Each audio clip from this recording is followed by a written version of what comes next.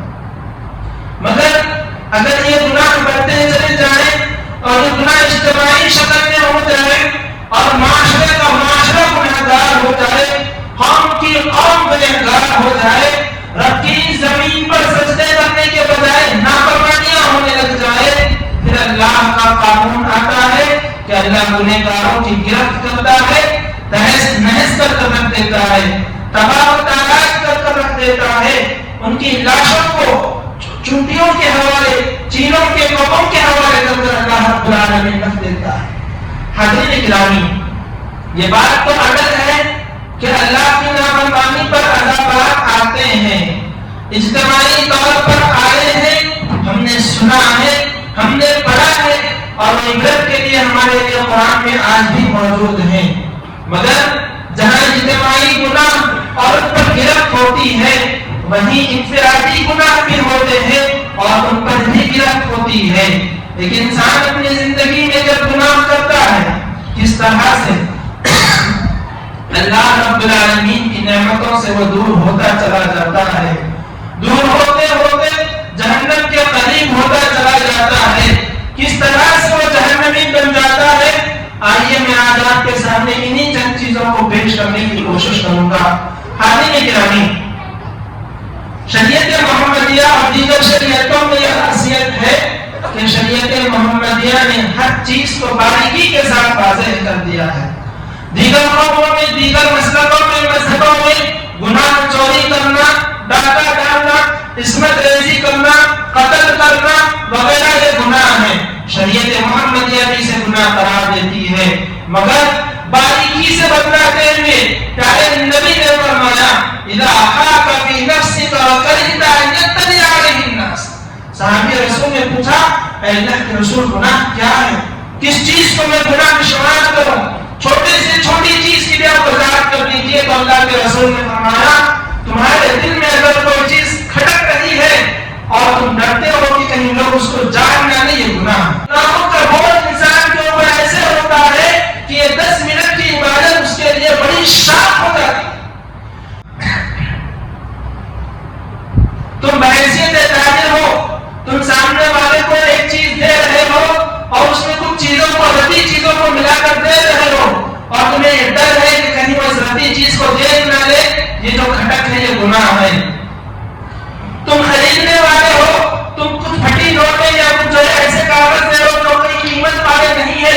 کو درمیان میں رکھ کر دے رہے ہو، تمہارے دل میں ڈر ہے کہ کہیں سامنے والا اس کو دیکھ لے تو یہ بات غلط ہو جائے گی، یہ گناہ ہے۔ تم کسی کے گھر کسی غلط نیت سے جا رہے ہو، تمہارے دل میں کھٹکا ہو رہا ہے کہ گناہ ہے۔ اسلام گناہ کو باریکی سے بتاتے ہوئے تعریف دے رہا ہے، ہر وہ کام جو تم کر رہے ہو تمہارے دل میں کھٹک ہو رہی ہے کہ یہ کوئی لوگ جان لیں دیکھ لیں تو کیا کہیں گے، یہ گناہ ہے۔ حاضرین گرامی، یہ گناہ کی کم سے کم تعریف ہے، کم سے کم اس کا ایکسپلینیشن ہے۔ اس سے آگے بڑھ کر بڑے بڑے گناہ انسانوں میں پائے جاتے ہیں، ہر طرح کے گناہ پائے جاتے ہیں۔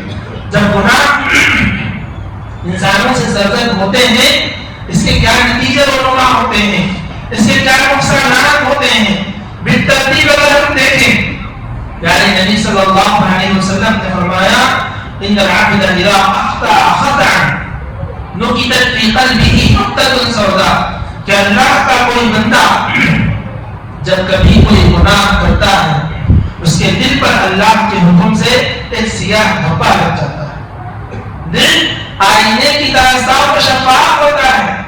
پھر جب کوئی گناہ سرزد ہوتا ہے، اس گناہ کے سبب، اس برائی کے سبب رب العالمین کے حکم سے اس کے دل پر ایک دھبا لگ جاتا ہے۔ اگر بندہ توبہ کر لے اللہ اس کو دھل دیتے ہیں، پھر اس کا دل آئینے کی طرح صاف ہو جاتا ہے۔ اور اگر وہ گناہ کے بعد توبہ کی توفیق اس کو نہ ہو، دوسرا گناہ ہوتا ہے، دوسرا دھبا لگ جاتا ہے، تیسرا گناہ ہوتا ہے، تیسرا دھبا لگ جاتا ہے، آہستہ آہستہ یہ حالت ہو جاتی ہے کہ وہ دل جو کبھی آئینے کی حیثیت رکھتا تھا وہ گناہوں میں ملوث ہو جاتا ہے، وہ دل سیاہ ہو جاتا ہے، وہ دل کالا ہو جاتا ہے۔ پھر آگے جب بڑھتے ہیں، یہ گناہوں کے سبب، دل کے سیاہ ہونے کے سبب انسان دوسرے اسٹیج پر پہنچتا ہے جہاں اسے کوئی گناہ نظر نہیں آتا، اسے کوئی نیکی نظر نہیں آتی، وہ کسی گناہ کے کرنے میں کبھی ہچکچاتا نہیں، اس کے قدم اٹھتے نہیں، اس کے ہاتھ اٹھتے نہیں، وہ دھڑلے سے گناہوں کی طرف آگے بڑھتا چلا جاتا۔ جب انسان کے اندر گناہوں کی کیپیسٹی یا گناہ کرنے کی طاقت بڑھتی جاتی ہے، رب العالمین اس سے تیسری چیز یہ ہوتی ہے کہ اللہ اسے نیکیاں کرنے کی طاقت چھین لیتے ہیں۔ نیکیاں اس کے لیے مشکل ہوتی چلی جاتی ہیں، گناہ اس کے لیے آسان ہوتے چلے جاتے ہیں۔ بطور مثال، دن میں 10 منٹ نکال کر ہمارے لیے نماز پڑھنا یہ بڑا آسان سا کام ہے۔ آج ہم گھنٹوں گاڑیاں چلا سکتے ہیں، گھنٹوں آفسوں میں کام کر سکتے ہیں، گھنٹوں فون میں مصروف رہ سکتے ہیں، 10 منٹ کے لیے اپنے گھر سے نکل کر وضو بنا کر اللہ کی بارگاہ میں آ کر نماز نہیں پڑھ سکتے ہیں۔ کیوں؟ یہ گناہوں کا بوجھ انسان کے اوپر ایسے ہوتا ہے کہ یہ 10 منٹ کی عبادت اس کے لیے بڑی شاق ہو جاتی ہے۔ اس شہر سے باہر جا کر کھانا کھانے کا وقت میسر ہو جاتا ہے، شہر کی گھر کی بستی کی جو مسجد ہوتی ہے اس کو آباد کرنے کا موقع نہیں ہوتا ہے۔ کیوں؟ رب العالمین معاملات کو مشکل سے مشکل نہیں اس کے لیے کر دیتا۔ صحیح بخاری کی حدیث ہے، پیارے نبی صلی اللہ علیہ وسلم فرماتے ہیں کہ انسان جب سو جاتا ہے اللہ اس کے سر میں اللہ کے حکم سے 3 گرہیں اس کے سر میں لگائی جاتی ہیں۔ اگر وہ بندہ فجر کی اذان کے وقت اٹھ کر دعا پڑھ لے ایک گرہ کھل جاتی ہے، وضو کر دعا پڑھ لے دوسری گرہ کھل جاتی ہے، نماز پڑھ لے تیسری گرہ کھل جاتی ہے، گھٹی کھل جاتی ہے۔ اصبح نشید النفس، وہ بندہ ایسے ہوتا ہے چاق و چوبند ہوتا ہے، چست ہوتا ہے، پختیلا ہوتا ہے۔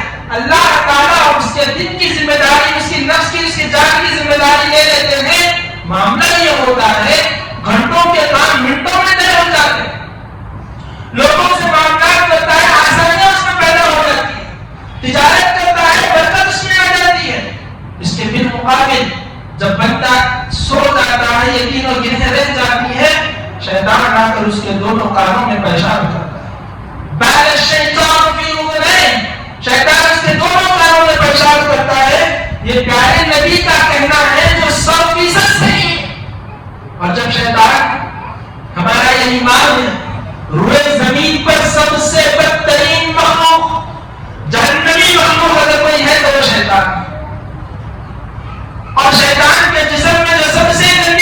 ہوتی ہے وہ اس کی جو ہے قضائے حاجت، اس کا بیت الخلا ہوتا ہے، اس کا پیشاب پاخانہ ہوتا ہے. معمولی چھوٹے بچے ہمارے کپڑوں پر گندگی کرتے ہیں، ہم اس کو برداشت نہیں کرتے. اور جب شیطان، یہ شیطان مردود صبح اپنی ایسی کر رہا ہے کہ ہم پر پوری گندگی ڈال دے رہا ہے، اور کانوں میں جب کوئی چیز ڈالی جاتی ہے پورے جسم میں سرایت کر جاتی ہے.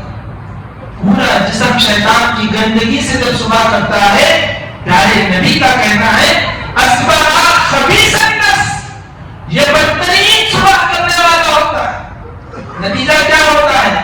اللہ کی طرف سے یہ خبیث النفس ہو گیا، اس کی تجارتوں سے برکت ختم ہو جائے گی، اس کے معاملات سے برکت ختم ہو جائے گی، یہ لوگوں سے کوئی معاملہ ڈھنگا نہیں کر پائے گا، اور اس کی صبح ایسی ہوگی تو شام تک یہی سلسلہ اس کے ساتھ جاری رہے گا، کوئی نیکی کا کام اس سے نہیں ہوگا، برائیوں میں گرفتار ہوتا چلا جائے گا، لوگوں کو بولے گا کچھ، لوگ سمجھیں گے کچھ، اور معاملات اس سے الٹے ہوتے چلے جائیں گے. کیوں؟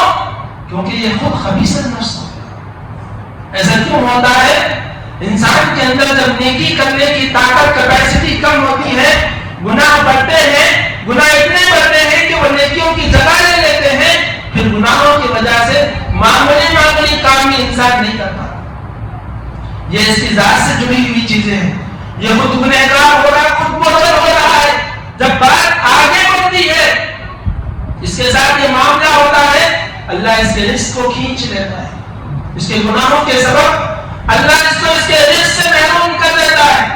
آپ نے قوم بنی اسرائیل کے سلسلے میں سنا ہوگا کہ رب نے وہ نعمتیں ان کو اس زمین پر عطا کی تھی جو کسی دوسری قوم کو نہ ملی. صبح ہوتے ان کے لیے اللہ کے حکم سے درختوں پر من و سلوا اتر جایا کرتا تھا. جنت کی غذائیں دنیا میں میسر ہوا کرتی تھی. مگر کیا ہوا؟ انہوں نے گناہ کیے، انہوں نے رب کی نافرمانیاں کی. نتیجہ یہ ہوا کہ رب العالمین نے ان سے ان کی روزی کو چھین لیا، اور دن بدن در بدر بھٹکتے رہے، سالہ سال بھٹکتے رہے.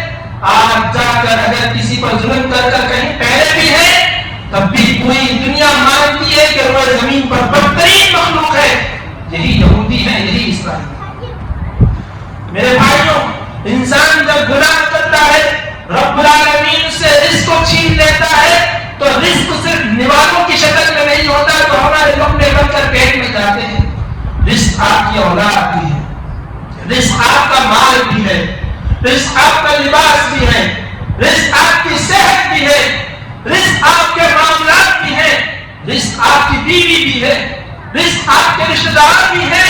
اگر انسان گناہوں میں گرفتار ہوتا ہے، اللہ تعالیٰ اس سے ہر طرح سے اس کے رزق کو چھینتا چلا. اپنے گناہوں کے سلسلے میں ذکر کیا کرتے تھے کہ جب بھی مجھ سے اللہ کی نافرمانی ہوتی تھی، میں اس نافرمانی کے نتیجے کو میری بیوی کی شکل میں دیکھتا کہ میں اس کو حکم دیتا تو وہ میری نافرمانی کرتی. مجھے سمجھ آ جاتا کہ یہ اللہ کی مخلوق اس لیے میری نافرمانی کر رہی ہے کہ میں نے میرے رب کی نافرمانی کی. میں میری اللہ سے نافرمانی کو میرے اس گھوڑے، اس خچر کی شکل میں دیکھتا کہ اگر میں اللہ کی رہنمائی کے حساب سے نہ چلوں، یہ جانور میری رہنمائی کے حساب سے نہ چلتا، میں اس کا نافرمان ہوتا ہوں، نتیجے میں یہ سب میرے نافرمان ہوتا. انسان جب اللہ کی نافرمانی کرتا ہے، گناہوں میں ملوث ہوتا ہے، یہ تمام معاملات اس سے بگڑتے چلے جاتے ہیں. آج ہمارے معاشرے میں اگر ہمارے معاملات بگڑ رہے ہیں، اولاد نافرمان ہو رہی ہے، یا ماں باپ آپ کا حق ادا نہیں کر رہے ہیں، دوست احباب رشتہ دار کام کرنے والے آپ کے ساتھ بدسلوکی کر رہے ہیں، یاد رکھیں کہیں نہ کہیں آپ نے اللہ کی نافرمانی کی ہے، جس کے نتیجے میں اللہ رب العالمین آپ سے نکاح. جہاں یہ معاملہ ہوتا ہے کہ اللہ رب العالمین اسے رزق سے محروم کر دیتا ہے، وہیں اللہ دینی علم سے اس کو دور کر دیتا ہے. یاد رکھیں دینی علم انسان کو اسلام سے جوڑنے کا اولین طریقہ ہے. اگر آپ جانو گے نہیں تو مانو گے نہیں، اگر مانو گے نہیں تو کرو گے نہیں. کرنے کے لیے جاننا ضروری ہے. جاننا سب سے پہلی بنیادی سیڑھی ہوتی ہے. اور آج دیکھیں الحمدللہ ہماری اس مسجد کی بات کریں، دور دراز کی مثالیں چھوڑ دیں، اس مسجد کی بات کریں، الحمدللہ یا دیگر پروگراموں کے ذریعے سے دینی تعلیم کا اہتمام کیا جاتا ہے، مگر یہ بات بارہا کانوں سے ٹکرائی ہے کہ اس اتنی بڑی مجلس میں جہاں 100 سے زائد لوگ بآسانی بیٹھ کر دین سیکھ سکتے ہیں، وہ بھی کون؟ شریعت محمدیہ لانے والے پیارے نبی کی سیرت، پوری روئے زمین پر سب سے بہترین سیرت، جس کے متعلق ہم کو بتلایا جا رہا ہے، پڑھایا جا رہا ہے، سکھایا جا رہا ہے۔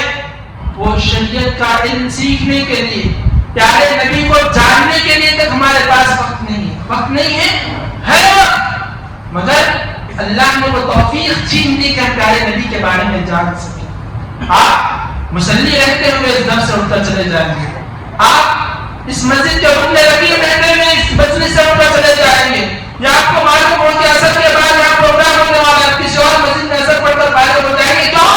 یہ آپ خود نہیں کر رہے، آپ کے گناہ کو روک رہے اس مجلس میں شریک ہونے سے، آپ کے گناہ نبی کی سیرت جاننے سے آپ کے لیے رکاوٹ بنے ہوئے ہیں۔ یاد رکھیے، انسان کو جو گناہ انسان کرتا ہے، وہ گناہ اس کو اس علم کے حصول سے جو روک دیتے ہیں، بندہ علم حاصل نہیں کر پاتا ہے، دینی شریعت کا جو علم ہوتا ہے، اللہ رب العالمین اس سے اس علم کو روک دیتے ہیں۔ اس کے بعد ایک اور چیز جو اس گناہوں کے نتیجے میں سے پیش آتی ہے، وہ یہ پیارے نبی صلی اللہ علیہ وسلم نے خصوصی طور پر مہاجر صحابہ کو مخاطب کرتے ہوئے فرمایا، یا معاشر المہاجرین خمس اذا ابتلیتم بہن واعوذ باللہ من ان تدرکوہن، کہ اے صحابہ، اے میرے ساتھیوں، اے مہاجرین ساتھیوں، 5 چیزیں اگر لوگوں میں عام ہو جائیں، میں اللہ سے پناہ طلب کرتا ہوں کہ تم ایسی چیزیں دیکھو، مگر جب یہ چیزیں عام ہو جائیں گی، اللہ کی طرف سے بیماریاں نازل ہونا شروع ہو جائیں گی، ایسی بیماریاں آئیں گی نہ کبھی کسی آنکھ نے دیکھا ہوگا، نہ کبھی کسی کان نے سنا ہوگا۔ کیوں بیماریاں آئیں گی؟ کیونکہ اللہ کے بندے اللہ کی منع کردہ حرکتیں کریں گے، گناہوں کا ارتکاب کریں گے، معلوم ہوا یہ گناہ ہوتے ہیں جس کے نتیجے میں رب العالمین ناراض ہو کر بندوں کو امراض میں گرفتار کرتا چلا جاتا ہے۔ آج سے 40-50 سال پہلے موٹی طور پر بیماریاں پائی جاتی تھی کہ شوگر ہو گیا، کینسر ہو گیا، بی پی ہو گیا، آج بہت آگے انسان چلا گیا ہے، اتنی بیماریوں میں انسان گرفتار ہوتا چلا جا رہا ہے، کوئی عمر کی قید نہیں رہی، کوئی گھر کی قید نہیں رہی، کوئی معاشرے کی کوئی جگہ کی قید نہ رہی، نہ کوئی غذا کی قید نہیں، کچھ بھی کھاؤ بیمار ہو رہے، جہاں بھی جاؤ بیمار ہو رہے، لائف سٹائل جیسا بھی آپ بنا لو بیمار ہو رہے۔ کیوں؟ جو گناہ آپ کے پاس موجود ہے وہ گناہ آپ کو بیمار کرتے چلے، اور ایسا بیمار کر رہے ہیں کہ پھر اس کی شفا بھی ممکن نہ ہو۔ کیوں ہوتا ہے ایسا؟ رب العالمین کی جب نافرمانی ہوتی ہے تب یہ معاملات پیش آتے ہیں۔ خلافت بنی امیہ کا واقعہ ہے کہ اس دور میں گانا بجانا عام ہو چکا تھا، گانا بجانا عام ہونے کے تحت وہاں پر وبا عام ہو گئی، کوڑ کی بیماری عام ہو گئی، ایسی بیماری تھی کہ اس کا کوئی علاج سمجھ نہیں آ رہا تھا کہ کریں تو کیا کریں۔ اس وقت کے حکمران کو علماء نے بٹھا کر سمجھایا کہ یہ جو گانا بجانا ہے اس کے نتیجے میں اللہ کی ناراضگی کے سبب یہ مرض آیا ہوا ہے، اگر یہ اللہ کی جو نافرمانی ہو رہی ہے یہ رک جائے یہ مرض ختم ہو سکتا ہے۔ نتیجہ کیا ہوا؟ اس وقت کے حکمران نے تمام اشیاء کو جو گانے بجانے کی تھی جمع کیا، پورے لوگوں کے سامنے اس کو جلا کر ختم کر دیا، اور وہ بیماری ختم ہو گئی، وہ بیماری ختم ہو گئی۔ کیا معلوم ہوا اس کے ذریعے سے؟ آج ہمارے گھر میں بیماریاں جمی ہوئی ہیں، اڈا بنائی ہوئی ہے، تو ہمارے پاس گناہوں کا انبار ہے۔ ہمارے گھر ہو، ہمارا خاندان ہو، ہمارا معاشرہ ہو، اگر ہم بیماریوں میں مبتلا ہوتے جا رہے ہیں وہ گناہوں کے سبب ہوتے جا رہے ہیں۔ یہ گناہ ہے جو ہم کو ان بیماریوں کی طرف دھکیلتے چلے جا رہے ہیں۔ اور حاضرین گرامی، جب انسان اتنی آگے گناہوں میں گرفتار ہو جائے وہ اللہ کا ایسے نافرمان ہو جاتا ہے کہ اللہ کے کسی حکم کی اس کے پاس اہمیت باقی نہیں رہتی. آپ دیکھیں آج ہمارے معاشرے میں کئی ہمارے بھائی ہیں گاڑیاں خرید رہے ہیں, اللہ برکت دے, مگر کیسے خرید رہے ہو؟ سود کے ذریعے سے خرید رہے ہیں. گھر بنا رہے ہیں, کیسے بنا رہے ہیں؟ سود کے ذریعے سے بنا رہے ہیں. اتنی جگہ پر انسٹالمنٹ لے رہے ہیں کہ اندازہ تک نہیں لگا سکتے. چھوٹی چھوٹی چیزوں میں آ کر بھرنا, وہ اس کے ذریعے سے سود, اس کے ذریعے سے سود دیتے ہی چلے جا رہے ہیں. حالانکہ اللہ تعالیٰ نے ان کو کھاتے پیتے رکھا ہوا. وہ 4-6 لاکھ کی گاڑی لینے کے بجائے 1 لاکھ کی گاڑی لے کر حلال روزی کے ساتھ زندگی گزار سکتے ہیں, مگر وہ اللہ کے سامنے جنگ کرنے کے لیے اللہ سے تیار ہو گئے. یہ گناہ ان کو اتنے دھوکے میں رکھے ہوئے ہیں کہ اللہ سے جنگ کرنے کے لیے اپنے آپ کو سود میں ڈباتے چلے جائے. کیا فرمایا اللہ نے؟ قرآن مجید آپ کھول کر دیکھیں, اللہ کا حکم ہے سود کے سلسلے میں, فَإِن لَّمْ تَفْعَلُوا فَأْذَنُوا بِحَرْبٍ مِّنَ اللَّهِ وَرَسُولِهِ. اگر یہ لوگ سود سے نہیں رک رہے ہیں, اللہ کے رسول آپ اعلان کر دیجئے ان کو کہ اللہ کے رسول سے جنگ کرنے کے لیے تیار ہو جائے. ایک معمولی موبائل خریدنے کے لیے اللہ سے جنگ کرنے کے لیے تیار ہو گئے. معمولی سی گاڑی خریدنے کے لیے اللہ سے جنگ کرنے کے لیے تیار ہو گئے.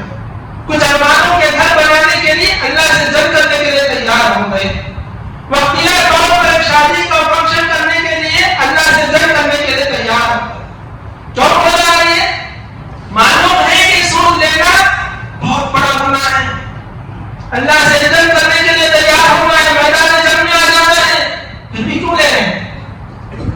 یہ گناہ اتنا اندر کر دیے ہیں کہ اللہ کے حکم سے, اللہ کی وعید سے کوئی ڈر کوئی خوف باقی نہ رہا. جب انسان گناہوں کے اس دلدل میں اتنا پھنس جاتا ہے, اتنا گرفتار ہو جاتا ہے, اللہ رب العالمین نتیجے میں کیا کرتا ہے؟ اللہ سے رحمت کو, برکت کو, جتنے انعامات اللہ دیتا ہے اسے چھین لیتا ہے.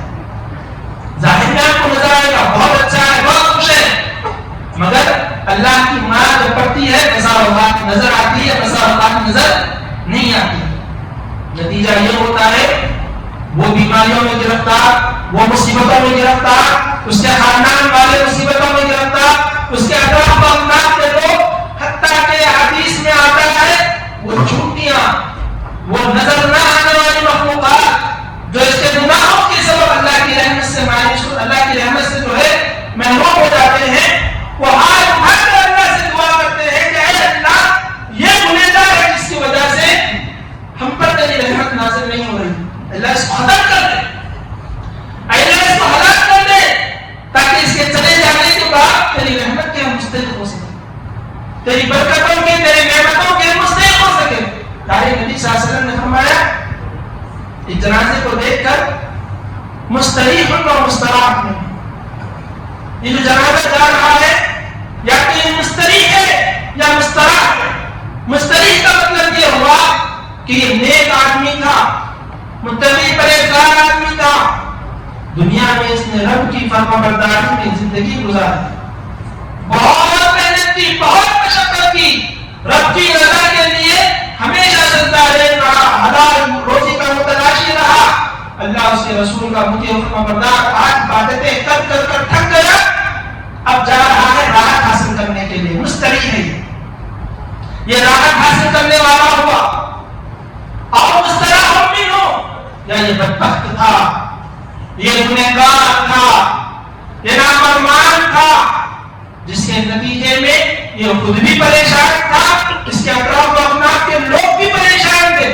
اب جب یہ جا رہا ہے تو اس کے پیچھے لوگوں کو راحت محسوس ہوگی.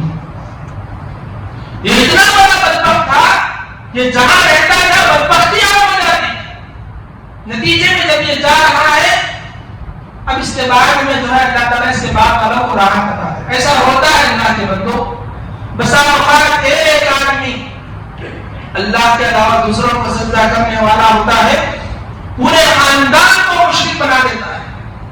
پھر جب وہ آدمی جاتا ہے, رب کی رحمتیں آتی ہیں, پھر وہ لوگ اللہ کی عبادت کرنے والے ہوتے ہیں. ایک آدمی سب کو حرام میں ملوث کرتا ہے, پھر جب وہ چلا جاتا ہے اللہ حلال کی توفیق دیتا ہے پھر جو ہے حلال روزی کی طرف لوگ آتے ہیں.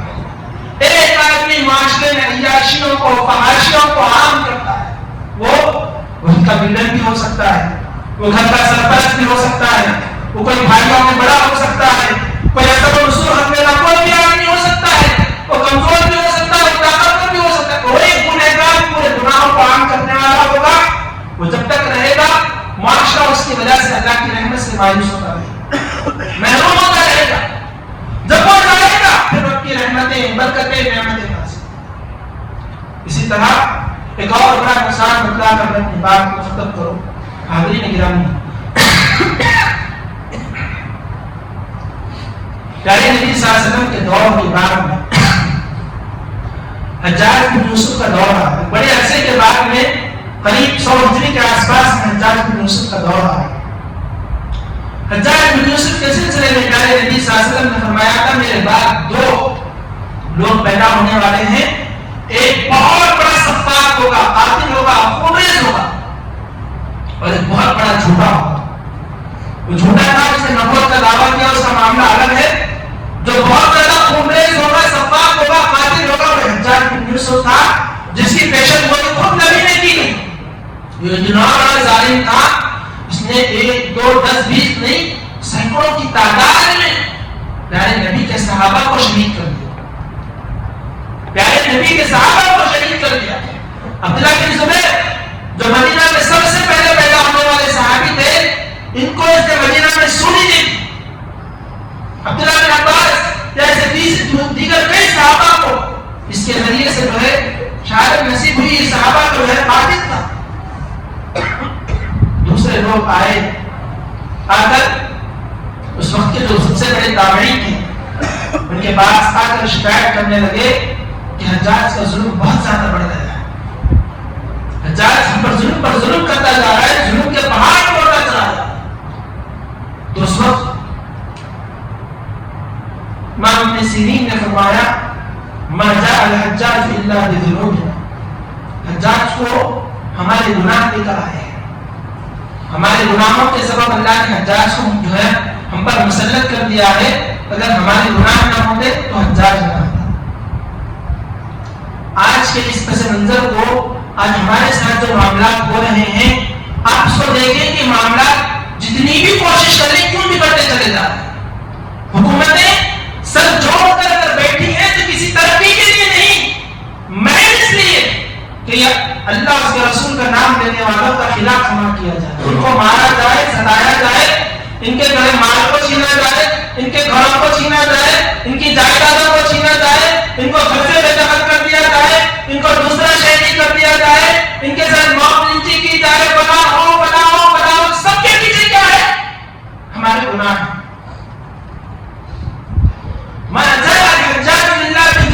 یہ قاعدہ آج ہمارے اوپر ہو رہا ہے کہ اگر ہم پر کوئی حکمران ظالم مسلط ہو گیا ہے، سبب یہ ہے کہ ہم گنہگار ہیں.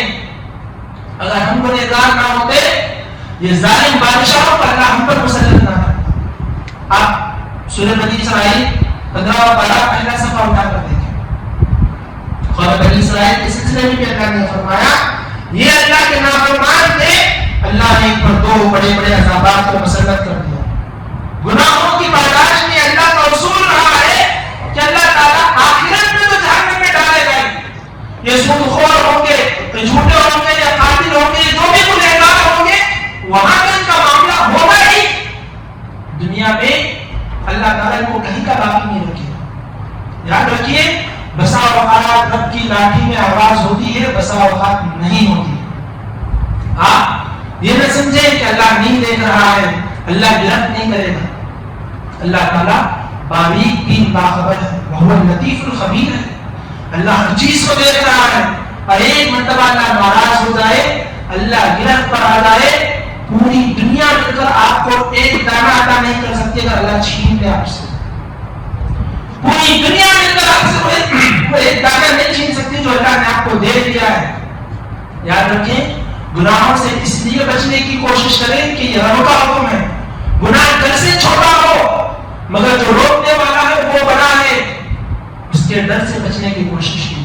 وہ اعلانیہ گناہ ہو، وہ پوشیدہ گناہ ہو، وہ چھوٹے گناہ ہو، وہ بڑے گناہ ہو، وہ لذت والے گناہ ہو، کراہت والے گناہ ہو، کسی بھی طرح کے گناہ ہو، وہ گناہ ہے، اللہ نے بچنے کا حکم دیا، اسے بچنے کی کوشش کریں.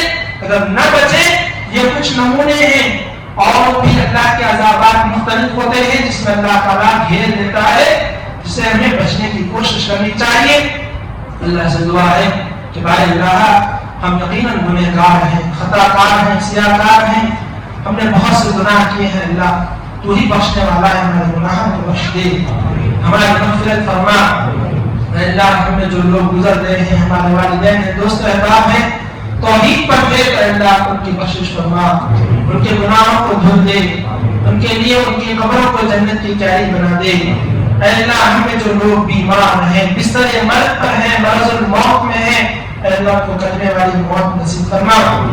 اے اللہ جن کے ہم نے تمہیں شفایابی لکھی ہے، اے اللہ جلد سے جلد میں شفایابی نصیب فرما. جتنا وقفہ انہوں نے مرض میں گزارا ہے، اے اللہ تو اس کا بہترین اجر و ثواب میں عطا فرما. اے اللہ ہر طرح کے مرض سے، مہلک امراض سے تمام کی حفاظت فرما. اے اللہ ہمارے کئی بھائی جو جیلوں میں پڑے ہوئے ہیں، ناحق کے ستائے جا رہے ہیں، ہمارے کئی بھائی ہیں جو مقدموں کی زد میں آ کر کورٹ کچہریوں کے چکر کر رہے ہیں. اے اللہ تو جانتا ہے وہ حق پر ہیں، اور میری مدد حق پر رہنے والوں کے ساتھ ہے. اللہ ان کی مدد فرما، اے اللہ ان کی مدد فرما. اے اللہ ویسے شر سے، ویسے فتنے سے ہم تمام کی حفاظت فرما. اے اللہ ہماری عزتوں کی حفاظت فرما، ہمارے گھروں کی حفاظت فرما، ہمارے مال کی حفاظت فرما، ہماری جائیدادوں کی حفاظت فرما. اے اللہ ان مساجد اور مدارس کی حفاظت فرما. اے اللہ ان علماء کی حفاظت فرما. اے اللہ ہم تمام کو حلال روزی نصیب فرما، حرام کے ہر لقمے سے اللہ ہماری حفاظت فرما. اے اللہ جن کے نکاح نہیں ہوئے ہیں، بہترین نکاح کا انتظام فرما. اے اللہ جو بے اولاد ہے انہیں صاحب اولاد بنا. اے اللہ اولاد کو والدین دے، والدین کو اولاد کے حقوق ادا کرنے والا بنا. اے اللہ ہمیں مومنانہ متقیانہ صالحانہ زندگی عطا فرما. خاتمہ ہو تو خاتمہ بالخیر فرما. قیامت کے دن کی رسوائی سے اللہ ہمیں ہماری حفاظت فرما. بلا حساب و کتاب کی جنت میں داخل عطا فرما. آمین. اقول قولی ھذا واستغفر اللہ لي ولكم ولسائر المسلمین من كل ذنب فاستغفروه انه هو الغفور الرحیم.